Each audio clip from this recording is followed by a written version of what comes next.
Chapitre 5.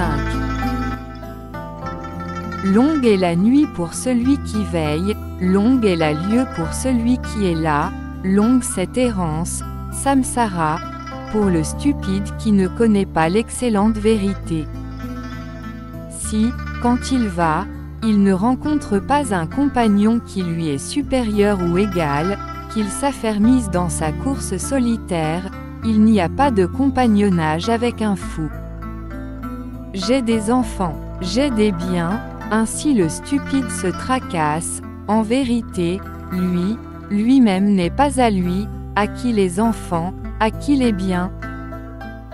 Un stupide qui pense qu'il est un stupide est pour cette raison même un sage, le stupide qui pense qu'il est un sage est appelé vraiment un stupide.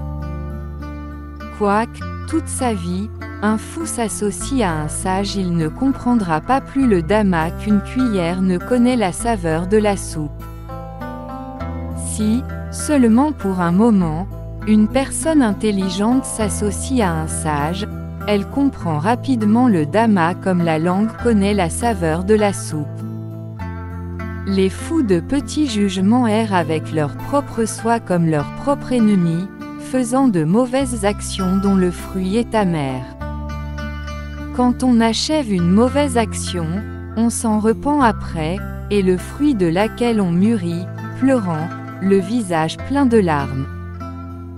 Quand on achève une bonne action, on ne s'en repent pas après, on cueille le fruit de laquelle avec joie et plaisir. Aussi doux que le miel, ainsi pense le fou d'une mauvaise action qui n'a pas mouri, mais quand cela arrive alors il va vers la peine. Mois après mois, un fou peut bien manger sa nourriture avec un brin d'herbe précieux kusa, mais il ne vaut pas le 16e de ceux qui ont compris le dhamma.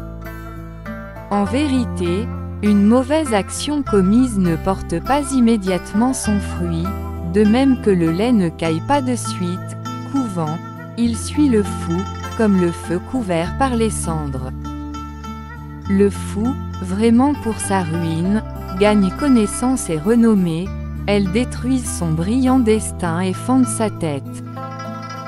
Le fou désire une réputation indue, priorité parmi les moines, autorité dans les monastères, honneur parmi les autres.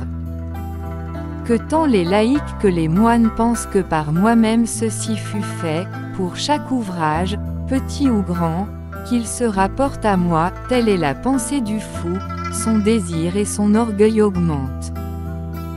Sûrement le chemin qui mène au gain mondain est un, et le chemin qui mène au nirvana est autre, comprenant ainsi, le bhikkhu, le disciple de Bouddha ne doit pas se réjouir en faveur mondaine, mais doit cultiver la retraite.